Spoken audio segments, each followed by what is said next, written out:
Hello, audience. Today we have with us Mr. Dhruna, who has been in the startup ecosystem for more than a decade. Before that, he has worked with say, academics as well as the corporate. So today we are going to interview, where we are going to learn about his journey from corporate to startup, and also we are going to discuss about his new book, which is a kind of, according to me, it's a fundamental thing. He's explaining about the funding concept for startups. So with this note, I welcome Mr. Dhruna for this interview. Welcome, Thank you. Dhruna. Thank you so much. Thanks, Yes. Dirish. Yes, thank you. Yeah, so let us begin our this discussion by having your introduction. Can you share about some more, like some information about yourself, so that our audience exactly know who is Mr. Dhruv? Yeah. So I assume you don't want to know where I was born, when I was born. So we'll keep that out. Yes, Yeah. perfectly all right. Yeah. So I am originally an engineer from IIT Delhi, electrical Okay. engineering, IIT Delhi.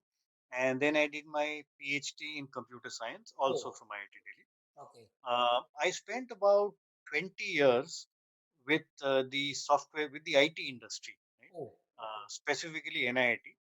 Ah, That time it was one single company. It was software as well as education.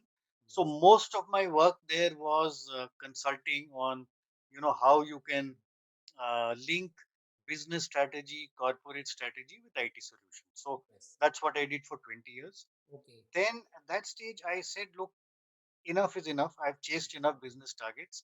I want to have some fun in life, right? So Okay. I came and became a professor at MDI, Oh, okay. and NIT was fun because I was spending a lot of time doing consulting, new companies, new issues. Yeah. Academics was also fun. Okay. So I retired about a month back. But Oh.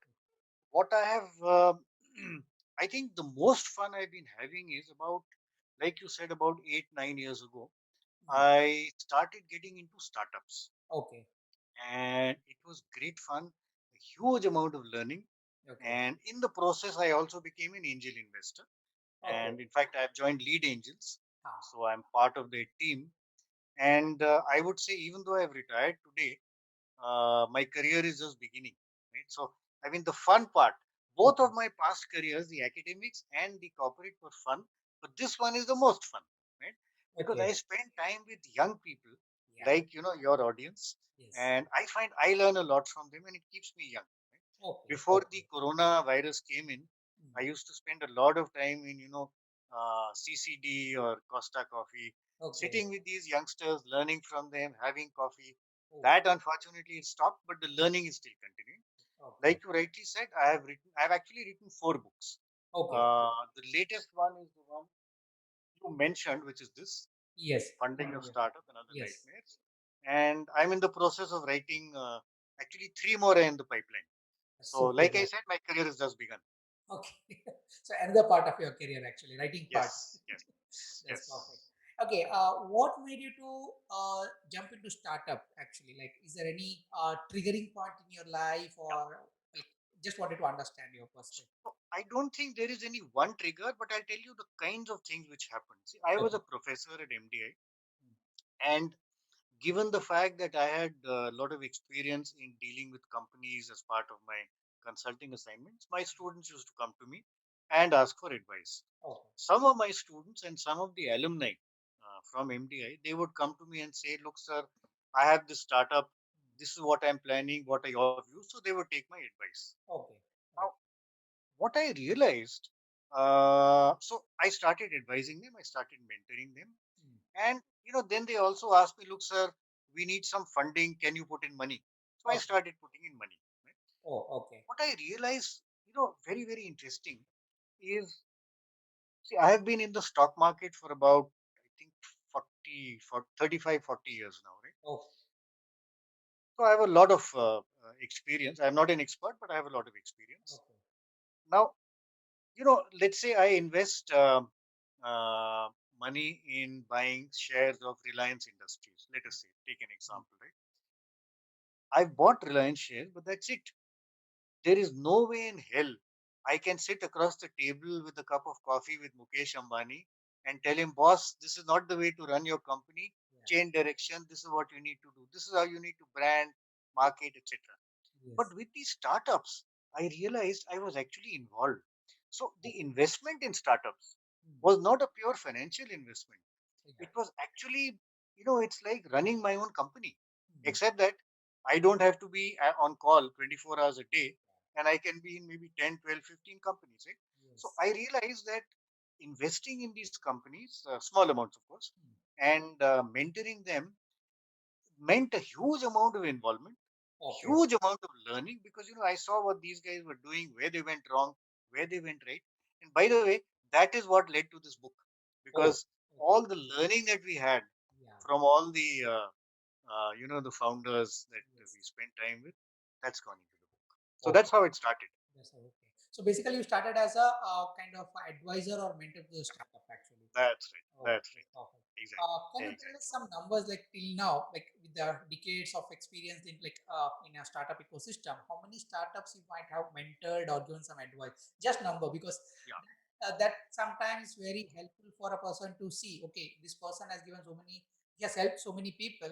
So some stuff might be there in there. So just wanted Yeah. to understand how many. So just to tell you, I have invested as an angel investor in 12 startups, Okay. right? Oh, Serious mentorship. And when I say serious mentorship, I would say, people who have been mentoring on a regular basis, not just, one meeting where 15 minutes we talk and that's the end yeah. of it. Serious mentorship, I would imagine, is about 30 to 40, Okay. right? Which includes these 12. And otherwise, I must have mentored, I mean, a few hundreds, maybe a couple of hundreds, right? Okay. But the Okay. serious ones are 30 to 40. 30 to 40. And those are the ones I've picked up from, and that's what has gone into the book. Yes, sir. Okay. So your the entire experience of funding is Yes, in that book yes, actually. Okay, that's yes, perfect. right, right.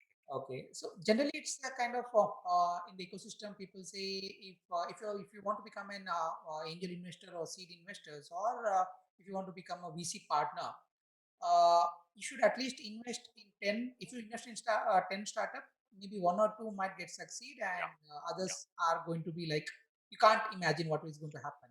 that is So, true. what is your view on that, and how, as a investor, should prepare for it? Actually, So you're absolutely right.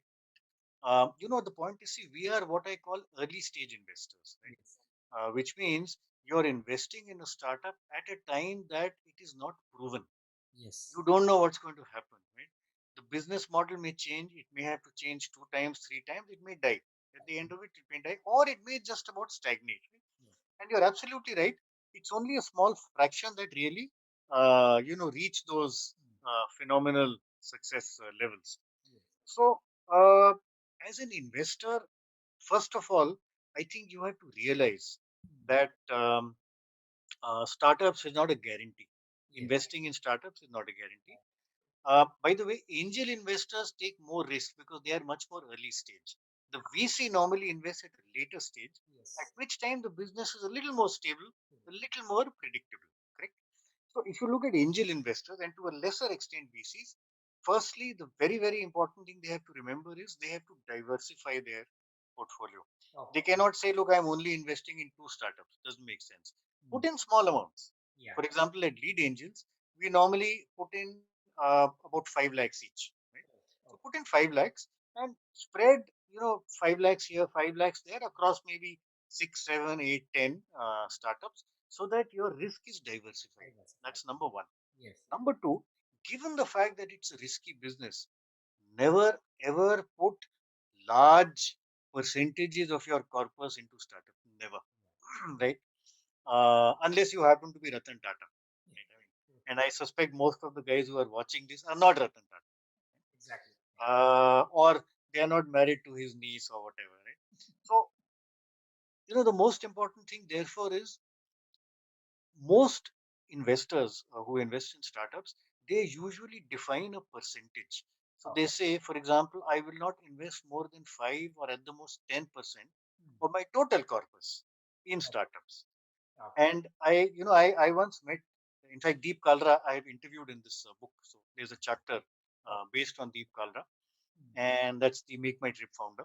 yes, So he said something very interesting. He says, look, if you're investing in startups, the total amount you invest in startups has to be what you call play money. Okay. It cannot be serious money. It cannot be money which you're dependent on for your survival, for your growth, for your daughter's wedding, for your son's wedding, for children's education, retirement. Cannot be that, right? This is money that you can afford to lose. Yes. Hopefully, you will not lose it, but Yes. you can afford to lose it, right? So most people do that. I, for example, my limit is 5%, and I Okay. don't go beyond that. The rest of it goes either into the stock market or into some level of property Mm. or into obviously debt funds, right? Different. Okay. Because those are much less risky. Yeah. So startups cannot be, should not be more than 5 or at the most 10% of what you're investing. Oh, So okay. minimize your risk. Okay, that's perfect actually. So in that case, as a lead angels, one of the director.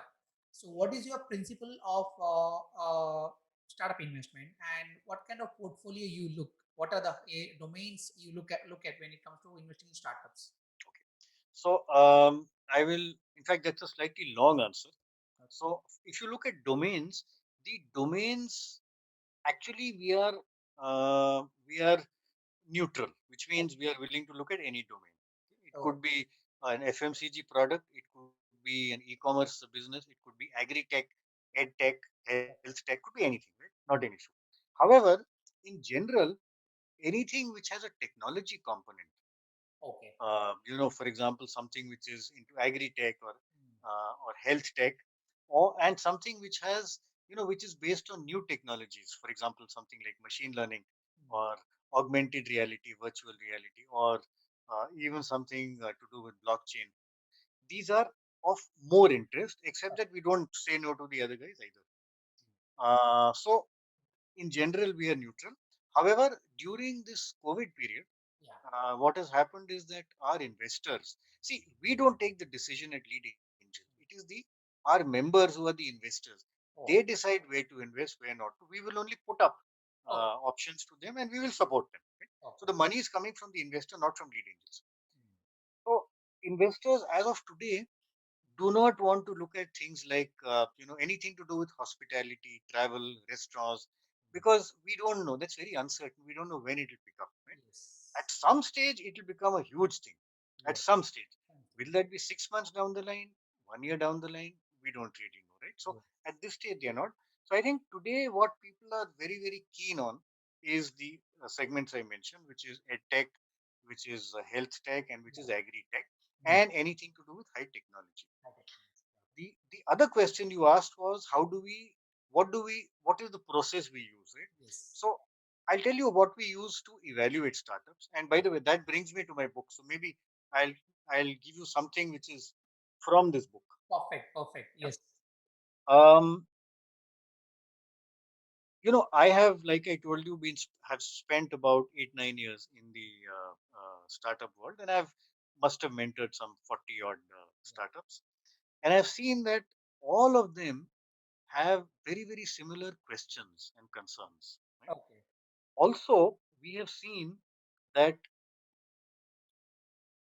startups who succeeded, they normally followed a few good principles, Mm. right? And startups who failed would normally lack one of these, Mm. correct?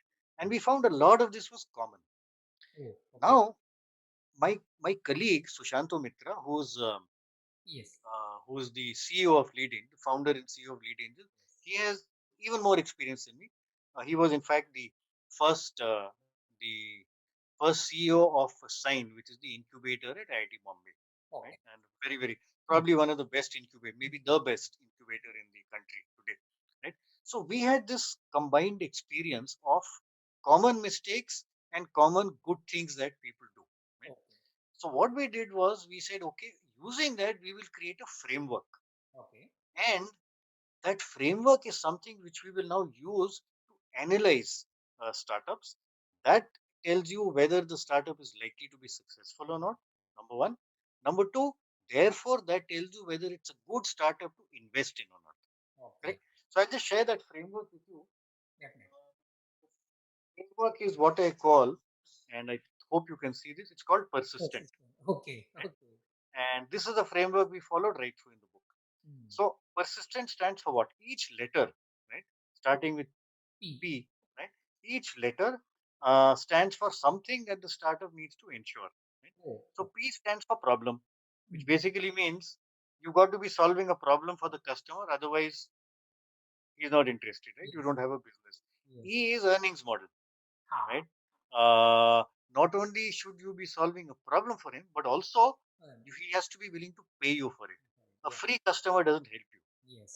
Somewhere you have to have an earnings model. Yes. Then S, size of the market has to be Oh, large because otherwise, you'll stagnate.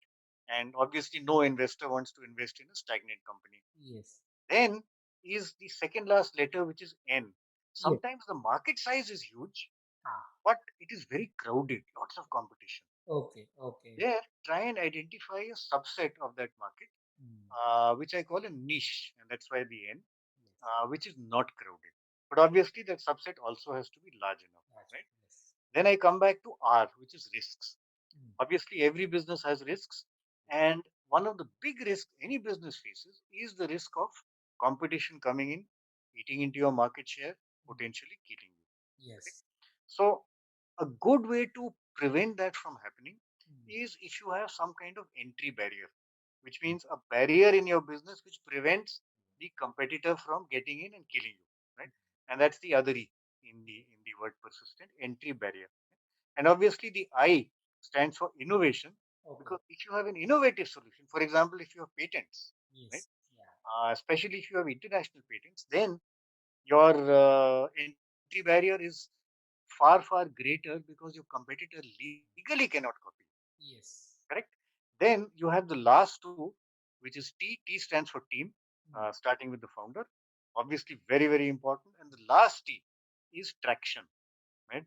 Which means you can have the best business model, great entry barrier, great founders. Are you actually getting business or not? Right? Yes. Okay. And the founder has to look at that. The investor has to look at that. Right? So Yes. typically, this is what we have found Mm. people have been doing informally.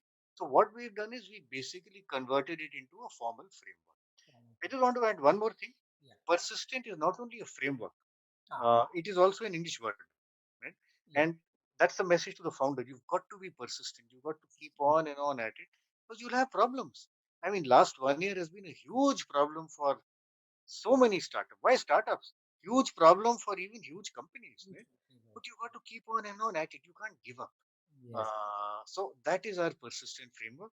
And what we put down in the book is lots of stories based on our experience, Ah. and each of them has been analyzed using the persistent framework. Consistent feedback. So Okay. that's my suggestion to youngsters who are watching this. Okay. That's perfect.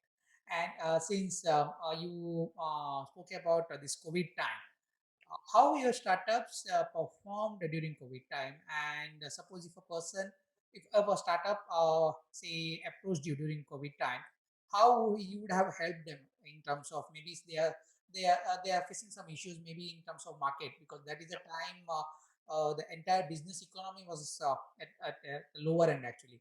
So Right. as a mentor and advisor, what is your advice to them actually? Okay. So let me give you one. Maybe I'll give you one story. Right? Yes. Because I think most people like stories, so I'll give you a story. This is a story of two of my students. Mm. Right? These guys have been into the mobile phone repair business. Oh, Right? So okay. they repair phones and they have a good setup in Gurgaon Mm. where you supply, you give a phone, and they normally take these phones from people like Cashify. Right? Okay. Cashify normally picks up old phones Mm. and they will get them repaired, and then they will sell them back to retailers who will then sell them in the market, right? So these guys have tied up with people like Cashify and a few other guys, and therefore they're in the repair business. Mm. When COVID hit, right, business came down to almost zero. Yes. Okay, almost zero. uh, what these guys realized was something very interesting. They said, okay, now this is a huge opportunity because of COVID. There is a huge amount of work from home, Yes. correct? There is a huge amount of, in fact, 100% education from home, Mm. because even kids, irrespective Mm. of what the age is, right? Earlier, the kid may not have had a smartphone, but Yes. today there is no choice. They have to have a smartphone. Yes. There's no choice because otherwise the kid cannot attend classes, right? Yes. Um, So everybody now has to have a smartphone. You have to have a smartphone for the Arogya Setu app, Yes, right? So exactly. everything is smartphone based. Upon this, yeah. Suddenly they saw an opportunity. Oh. What they did was they actually had a brand Mm. called Grest, Grest, Oh, uh, yes. Okay. is the name of the brand. Some of your guys may be interested, by the way, some of your audience. Okay. Grest, Grest. What they did was they said, okay, this is our brand. It's a brand of refurbished phones, right? Oh. So I mean, we will take the phone, right, from the open market or from wherever. We will patch it up. We will make it look as good as new. It will perform as well as new, Mm. and we will give the Grest guarantee. Oh, okay. Grest guarantee, Mm. but it remains a Samsung phone or an Apple phone or a Mm. whatever LG Using the phone. brand, Right? yeah. Now, because this market suddenly opened up, and Mm. yet people were not many people, the last vast majority were not able to afford new phones. Ah. So they went in for refurbished phones, Oh, particularly for the younger kids. So yes. suddenly, because they went into this, their market exploded. Mm. I was just speaking to, in fact, by coincidence, I was speaking to them half an hour back, and they Okay. said, "Sir, sorry, we can't talk to you right now. Oh, We are sitting with our distributors because we are not able to supply the numbers that the market wants." So oh, they boomed, they actually boomed. And the okay. reason why they boomed is that they saw an opportunity Yeah. in what COVID had created, right? Mm. And I think my message to everybody, whenever we mentor students, whenever we mentor founders, and through your channel, Yeah. anybody who's listening, you know, you have to see there are two ways you can react to a crisis. Yes. COVID, unfortunately, has been a massive crisis, Mm. right? Crisis of humanity. Yes. Two ways you can react. One is you can say, "Oh my God, mar gaya. What the hell do I do?" Right? Yeah. I can't do anything. My business is down. So Mm. all I will do is I will sit at home. I will watch Netflix or Yeah. TV, and maybe I'll play video games, and I will crib about this About COVID. it. Yeah. But there are the other guys who Mm. are fighters. They say, okay, no problem. There is a problem. We will figure out how to survive, and maybe we'll figure out how to pivot and grow. Right? Okay. And this Yeah. is just one story I've given you. I have several other stories of people who've been fighters. Fighters. They Yes. fought. They said, Mm. look, we are not giving up. We are going to pivot and figure out a way to make this succeed. Okay. And I think my key advice to everybody, Mm. and I think the advice of any mentor, I mean, I'm not unique. Yeah. Any mentor would have been this: boss, fight it out, figure out a way to stay alive. Yeah. If necessary, figure out a way to grow your business by Mm. grabbing an opportunity that COVID has created. Right? Okay. And incidentally, in today's world, if I look at, let's say, 2021, every investor who looks at potentially investing in a startup, one question which he normally asks is, what did you do during COVID? Yes. Exactly. So I mean, it is actually helped us as investors Mm. separate the men from the boys. So I Okay. think that's the key thing. You'll have crisis, you'll have lots of crises, but you have to fight. You have to fight and look at opportunities. There are Yes. lots of opportunities. Yes. Yeah. Now you spoke about opportunity. Curious to know, as a person, how I can find my opportunity. Basic How you question can maybe. how you can fund, How I can find the find. opportunities. Yes, because Okay. there are many So people they want to start, but they're not able to find the opportunity, though it is in front of them. So, is there any particular maybe kind of techniques or your advice to them so that their minds will open and they start look at these opportunities in a positive way? I mean, I don't know of any technique, Uh, frankly. these are I think, experience. I Yes, think, you know, okay, so let me put it like this. As mm, a founder, you have to have an open mind. I think yes, that's important. yeah, If you think what I'm into right now is the only thing I can do, mm, then you're dead, right? yes, I'll give you one more example, maybe one more story. You have to think out of the box. So I okay, think, this out of the box thinking, this lateral thinking mm, is what is really critical. And I would expect if you don't have that lateral thinking, one very good way is to talk to friends, talk to colleagues, boss, this is what I'm doing, or talk to mentors. Very often mentors can help. Right? So I'll give you one more example, one more story. There is a company that I have invested in. It is called Planet Spark. okay, SPARK, Planet Spark. And basically, what they had was they had tied up with Oyo rooms, Mm. and many of the Oyo rooms properties, these guys had taken one room on a revenue sharing basis, and Oh, in that they used to run a digitized kind of learning center, right? oh, So okay. kids up to about class 8 used to come there, and there was a mentor. They Okay. had a lot of online material, Okay. so that was available on laptops, on phones. But they also had workbooks, and of course, they were the physical mentor, Mm. and it was going well. Then COVID hit them. Okay, Mm. so obviously during COVID times, no parent would send their kid Yeah. to such a center because you can't leave the room, leave the house. In fact, during the lockdown, you can't leave anyway. Yes, exactly. So they realized their business had stopped. So what they did was they said, okay, since people can't leave, we will switch to a completely online model. Yeah. Oh, okay. And whatever the kids were using in the center, now they made it available on the phones, and therefore you could access it sitting at home. So they were able to pivot, right? Yeah. And they were still able to get some revenues. Suddenly, what they realized was, and this is the opportunity. Look at the brightness of these guys. They said, look, learning at home is a very crowded space, right? Which is what I told you. If you have a crowded space, find a niche, Yes, right? yes, Because exactly. you have Byju's, you have Topper, you have all these guys who are, teaching physics, chemistry, maths, science, Yeah. biology, etc., etc., etc., etc. They said because the kids are at home, firstly, their travel time has reduced. Yes. Okay, because they're not going to school in buses anymore, so they probably have about 2 more hours or 1.5 more hours per day. Mm. Right?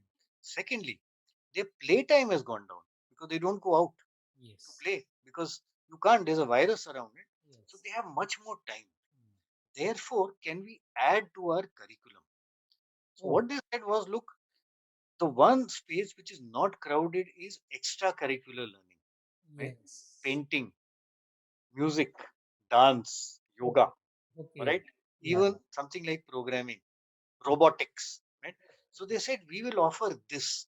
And suddenly, because kids were at home, and parents were very worried because our child, I mean, he's effectively lost a year of development. Yeah. Suddenly, parents were very, very keen to help to give their kids these opportunities, and potentially it also took them towards future careers. So Yeah. if you're very, very good at robotics, you know what you'll do ultimately, Yeah. right? So I think what these guys did was they basically brainstormed and they said, this is an opportunity. I think you have to think out of the box. Yeah. And by the way, they've grown dramatically in the COVID period. So Oh. which is the greatness of these founders. So Mm. I think you have to think out of the box. Yeah. Maybe it's a good idea to have mentors, good idea to have advisors, Mm. a good idea to have friends you can connect with, and this is where we are. What do we need? What can we do? Yeah. And there are, quite frankly, enough opportunity, Mm. lots of opportunities out there. But there's no technique, there's no formal technique. Yeah. Okay. At least I don't know of it. Yeah. Okay. So basically, it's about open your mind and open your Yeah, ears and that's look for some that's opportunities. Yeah. right. Okay. Exactly. Okay. So now coming back to the book, what you have written. So can you share some brief thing about what is that book and what if a person buy a book, what is going to get in that book actually? Okay. A kind of review kind So of. okay. So I'll tell you why we wrote the book, Yeah. because I mentioned I have mentored about 40 odd startups, Mm. and in fact many more who have I mentored for half an hour or 1 hour. And my colleague, of course, has mentored many more, Okay. Sushant Mitra. Right? What we realized was a lot of the things that these people are asking us, a lot of the issues that come up, a lot of the mistakes they make, they are common. Okay. So, can we write something Mm. to bring together all this common stuff? Because, we can mentor how many? 40, 100, 200? Mm. There are lakhs and lakhs of either founders or potential founders out there, right? Can they also benefit from this learning? So, we said, okay, let's put it in the form of a book. That's number one. Okay. Then, when we decided to write this book, Mm. we realized two, three things. Firstly, we realized most books available in the market, even if you go to Amazon and you look Yeah. at books on startups, Very good entrepreneurship, experience. most of them are, based on American success stories, Yeah. right? Mm. So they'll talk about Google, they will talk about eBay, they will talk about you know Yahoo, they will talk about WhatsApp, Flipkart, so not Flipkart, Facebook, and so on. Facebook, Right? yes. But a guy who wants to create a startup in India or has already created it cannot identify with Google, correct? Yes. Because the Indian environment is 100, I mean 800% different, right? Yes, exactly. So we said it has to be Indian cases. Okay. There are a few books on Indian cases. Mm. I know of about two or three, but they're not too many. Yeah. But they all talk about the large startups, right? So they will Yes. talk about Grofers, they will talk about Big Basket, they will talk about Oyo Rooms and Mm. Ola Cabs and so on. Again, a guy who's a youngster, Mm. or maybe not a youngster, but he's just about starting off. Okay. Yeah. I mean, he can't identify with these guys. So, frankly, Grofers and Byju's and Ola Cab, they're not startups anymore. No, no, they Many are. of them are bigger than Tata Steel or Tata Motors. Yes, They're valid. they're not startups. So, how does today's youngster who wants to create a startup or is just about 1 year into it, how Mm. does he learn from them? Right? Yes. So, what we said was we will take stories and cases about startups which are young, right? Okay. Maybe 1 year, maybe 2 years, maybe 4 years, maybe 5 years into the business, right? Because these are not these are the guys that the today's young founder can identify with, Identify. Yes. and therefore he can learn from them, right? Okay, so that's one more thing, and that, by the way, is unique. Nobody else is doing that. They all talk about success stories, Mm. and by the way, we had a lot of such young people because we were mentoring them. So Yeah. Yeah. all these are picked up from our mentors. I think the last thing, and probably the most critical thing, you learn from success stories, but you learn a hell of a lot more from failures. Yes, Correct? exactly.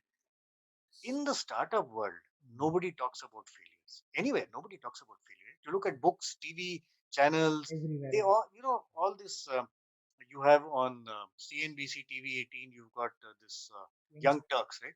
They Yes. bring in success stories, right? Yes. They don't bring in failures. Mm. What we said was we have to have an equal number of successes and failures and analyze all of them within the persistent framework to tell you, boss, this is the reason why they seem to have failed. Right? Yes. So we have an equal number of both. So that's how we structured the book.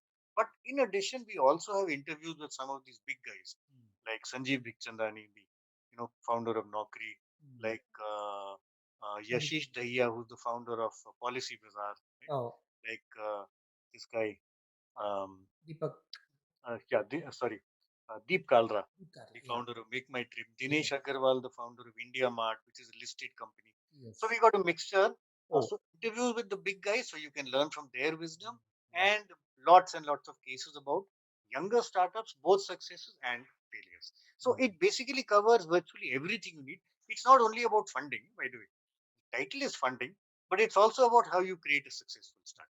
Okay, that's perfect. I think India needed this kind of approach because every day we see only the success side of the startup That's ecosystem, but right. no one That's is right. discussing.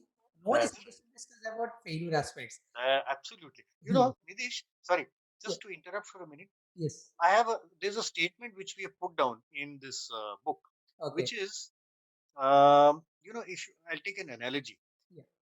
If you want to learn all about acting, Ha. right, it's a good idea to go to Bombay and learn from Shah Rukh Khan, right? Hmm. Because I mean, he's one of Yeah. the Amitabh Bachchan or whatever.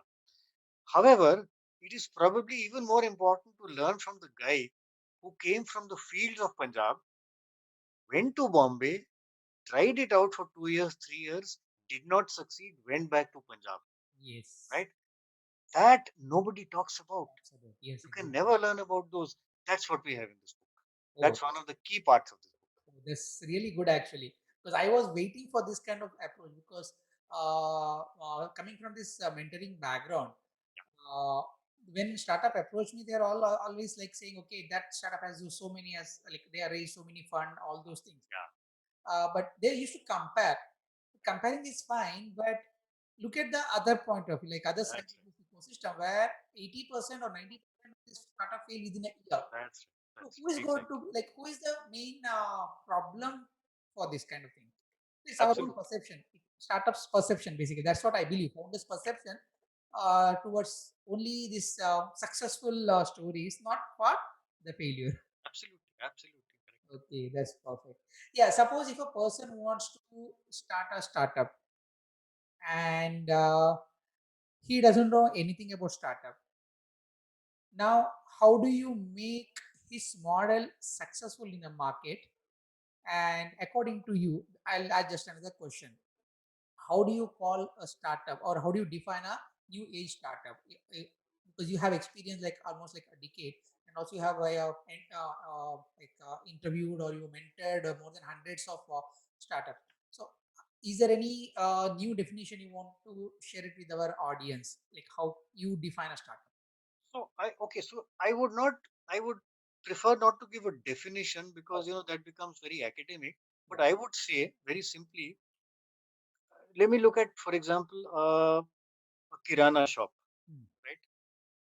Actually, every business which starts off is potentially a startup, isn't it? So somebody opens a new kirana shop, that's a startup. Correct. However, startups, if you go back to my persistent model, Hmm. sorry, I forgot to mention one thing. They have to be scalable. That's one of the S's in our, right, because Okay. they have to be able to grow rapidly. Go rapidly. A kirana shop is not scalable Yes. because to scale rapidly, he has to add more and more space. He has to add more and more manpower. That's not scalable, right? Yeah. But on the other hand, if you start doing e-commerce, if you start doing home deliveries through a kirana shop, Hmm. or you do e-commerce where you bring in multiple kirana shops on one side, Okay. you have multiple customers on the other side, then you're a highly scalable business, Hmm. right? Yeah. Then you get closer to a startup. So Okay. typically, startups are those which A, are scalable Hmm. and therefore they can grow rapidly. Yes. B, um, they are ideally they are in a space which where you're doing something which is not commonly done. So Yeah. they are able to create something new, Yes. something highly Yeah. disruptive, Yes. right? Um, for example, I'll just give you one quick example. There is a student of mine. Ah. What he's doing is in the villages of Odisha, right? Okay. In the villages of Odisha, he is planning to create. The health is a very major issue, right? Yes. Yes. Health is a very, very major issue in India, particularly in the rural environment. So Yes. he is creating a very small internet-based setup Ah. in a large village with Okay. a chemist shop next to that. And that little setup will have an internet connection, obviously a PC, Ah. and one nurse and one lab technician. Okay. So this will be connected to through teleconferencing a doctor in Bhubaneswar. He's got Oh. the good doctors, right? Okay. Patient Okay. comes there, gets connected to the doctor. Doctor says, "I need to take your blood pressure, your Ah. you know Yeah. blood sample, Ah. blood test, etc." So the nurse and the lab technician take all the samples. Hmm. Sample is sent to the lab in the nearest town. Ah. Comes back, patient comes back again. Teleconsultation. The doctor says, "This is what you need to do. These medicines." The chemist shop supplies the medicine. I think it's a brilliant opportunity. It's Yes. a all-in-one healthcare. Yeah. And in our government system, unfortunately, our primary health services, primary health center, That is. there's hardly any. Hmm. They're almost non-existent, right? Because Yes. physically they're there, Hmm. but except for towns, they're not manned. There's Yes. nobody there. Here, suddenly you've got a solution. So a startup typically, I would say, creates something which disrupts the environment. Correct. This is something which can completely disrupt the way healthcare in the country operates. So I'm really looking forward to this one. So I think startup is that Okay. something disruptive, Okay. something new, something which can grow rapidly. That Okay. is what I would call an exciting startup. Okay, that's perfect.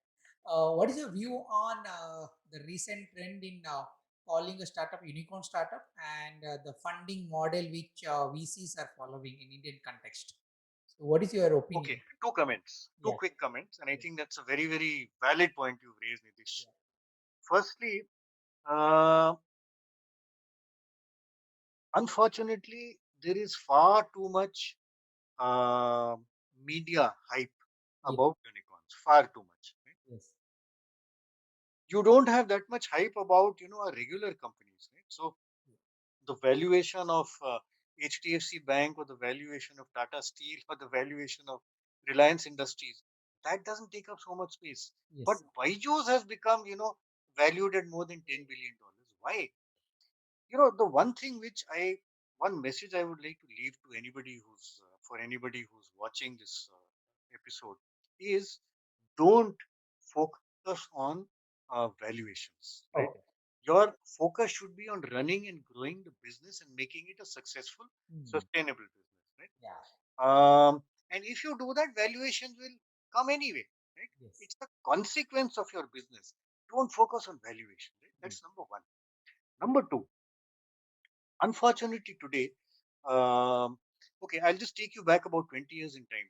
Mm. You know, in the late 90s, Mm. we had this dot com boom, right? Yes.